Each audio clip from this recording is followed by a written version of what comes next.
कलयुग में धरती पर अन्य युगों से ज्यादा अधर्म और पाप बढ़ता जाएगा। कलयुग में मनुष्य अपने कर्मों का फल भोगते हुए और बेमौसम बारिश, आंधी तूफान, जल संकट का सामना करेंगे। कलयुग का भयंकर रूप, वह 5 सत्य जो श्री कृष्ण ने पांडवों को बताया। शाम को वह श्री कृष्ण के पास गए और अपने अलग अलग दृश्य का वर्णन किया। युधिष्ठिर कहते हैं, अर्जुन ने आश्चर्य देखा, भीम ने तीसरा आश्चर्य देखा, सहदेव ने चौथा आश्चर्य देखा, नकुल ने 5वां आश्चर्य देखा। हिंदू शास्त्रों के अनुसार अब तक 3 युग, सतयुग, त्रेतायुग और द्वापर युग बीत चुके हैं। जो आज चल रहा है वह कलयुग है। पुराणों के अनुसार कलयुग के साथ ही दुनिया समाप्त हो जाएगी। कलयुग में धरती पर आने युगों से ज्यादा अधर्म और पाप बढ़ता जाएगा। शास्त्रों में बताया गया है कि भविष्य में धरती पर कलयुग इससे भी ज्यादा भयंकर होगा।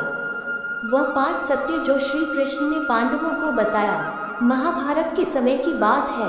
पांचों पांडवों ने भगवान श्री कृष्ण से कलयुग के बारे में चर्चा की और कलयुग के बारे में विस्तार से पूछा और जानने की इच्छा जाहिर की कि कलयुग में मनुष्य कैसा होगा, उसके व्यवहार कैसे होंगे और उसे मोक्ष कैसे प्राप्त होगा।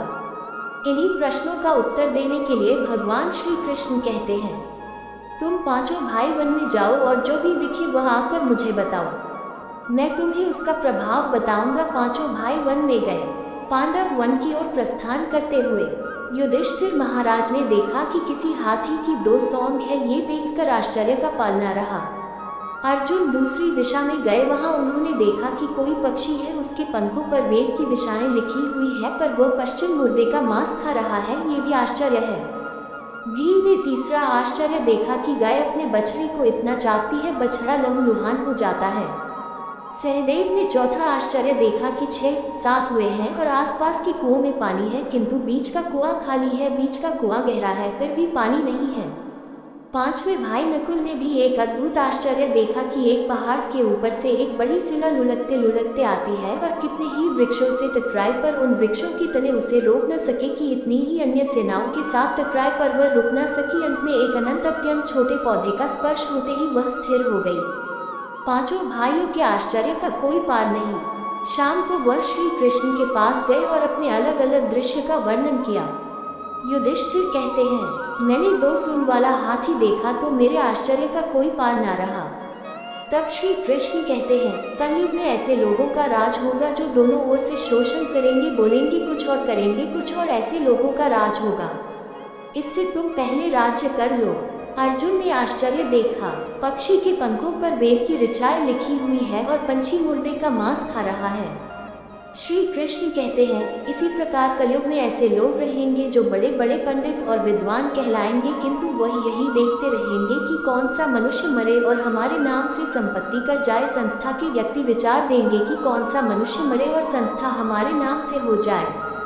हर जाति धर्म के प्रमुख पद पर बैठे विचार करेंगे कि कब किसका श्राद्ध हो। चाहे कितने भी बड़े लोग होंगे, किंतु उनकी दृष्टि तो धन के ऊपर, मांस के ऊपर की रहेगी।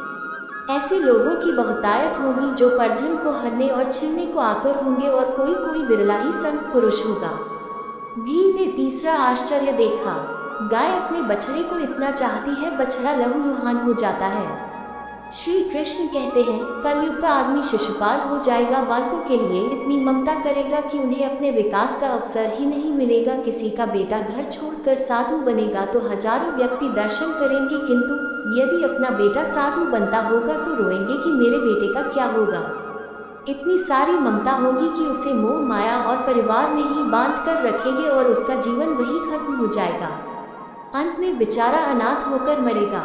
वास्तव में लड़के तुम्हारे नहीं हैं, वह तो बहुओं की अमानत है। लड़कियां जमाइयों की अमानत है और तुम्हारा ये शरीर मृत्यु की अमानत है। तुम्हारी आत्मा परमात्मा की अमानत है। तुम अपने शाश्वत संबंध को जान लो बस। सहदेव ने चौथा आश्चर्य देखा, 5-7 भरे कुआं के बीच का कुआं एकदम खाली है।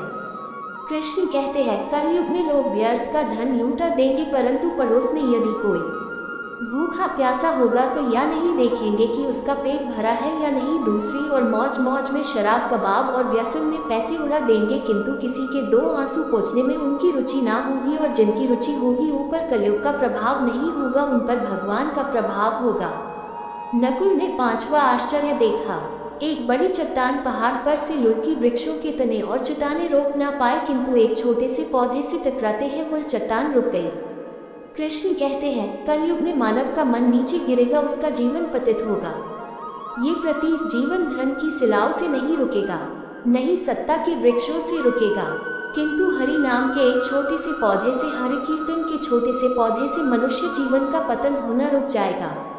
कलयुग के 5 सत्य है जो श्री कृष्ण ने पांडवों को बताया था। आप इसका प्रभाव वर्तमान समय में अपने जीवन में तथा आस पड़ोस में हर जगह देख सकते हैं।